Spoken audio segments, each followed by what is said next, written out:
നമ്മുടെ യാത്ര ഇങ്ങനെ തുടരുകയാണ്. പത്തനാപുരത്താണ്.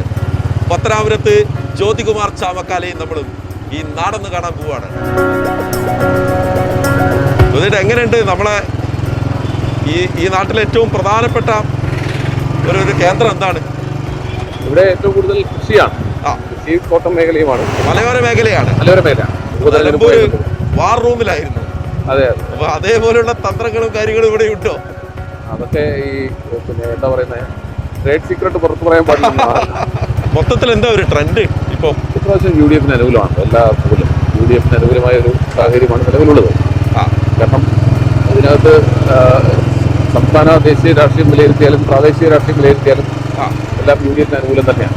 കളം റെഡിയാക്കി ആര് മത്സരിച്ചാലും പാർട്ടി ആരെ മത്സരിപ്പിക്കാൻ ചുമതലപ്പെടുത്തിയാലും അവർക്ക് ഈ നിയമവെള്ളം പിടിക്കാൻ കഴിയുന്ന ഒരു അടിസ്ഥാനപരമായ സൗകര്യമുണ്ട്. അപ്പൊ നമ്മളൊരു ബ്യൂട്ടിഫുൾ ആയിട്ടുള്ള ഒരു സ്ഥലത്തേക്ക് പോകുന്നതല്ലേ ഇവിടുത്തെ? അതെ. അപ്പൊ നമുക്ക് യാത്ര തുടരാം. അപ്പോൾ ഇത്തവണ വലിയ ആത്മവിശ്വാസത്തിലാണ് ഇറങ്ങുന്നത്. ഭൂരിപക്ഷം പഞ്ചായത്തുകളും ഞങ്ങൾ ഇത്തവണ UDF അനുകൂലമാക്കുന്ന തർക്കമുണ്ട്. അത് എത്രത്തോളം എത്തുമെന്ന് റിസൾട്ട് വന്നതിന് ശേഷം പറയാം. പക്ഷേ ഒരു കാര്യം മിനിമമായി പറയാം, ഭൂരിപക്ഷം പഞ്ചായത്തുകളിലും ഉപതെരഞ്ഞെടുപ്പിൽ നമ്മളൊരു മാസം ആണ്, തെരഞ്ഞെടുപ്പ് പ്രഖ്യാപിച്ചതിന് ശേഷമാണ് പലപ്പോഴും അവിടെ ചെല്ലാറ്.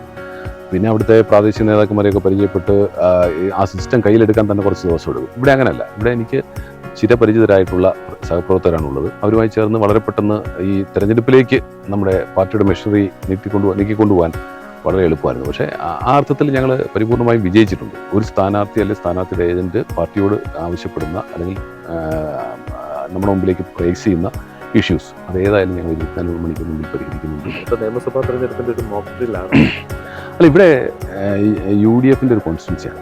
ഇത് പല കാരണങ്ങൾ കൊണ്ട് ഇങ്ങനെ ആയിപ്പോയി എന്നുള്ളത്. UDFിൽ നിൽക്കുമ്പോഴും ഇപ്പോഴത്തെ MLA ജയിച്ചിട്ടുണ്ട്, അദ്ദേഹം LDFിൽ നിന്നപ്പോഴും ജയിച്ചിട്ടുണ്ട്. വ്യക്തിപരമായി പത്തനാപുരത്ത് ഒന്നുകൂടെ ഇറങ്ങി എതിരാളി ഒന്ന് വിറപ്പിക്കണം, പരാജയപ്പെടുത്തണം എന്നൊരു മോഹം വ്യക്തിപരമായിട്ടുണ്ടോ? അത് വരികൾക്കിടയിലൂടെ വായിച്ചെടുക്കുക, അല്ലാതെ എൻ്റെ വായിൽ നിന്ന് കിട്ടില്ല.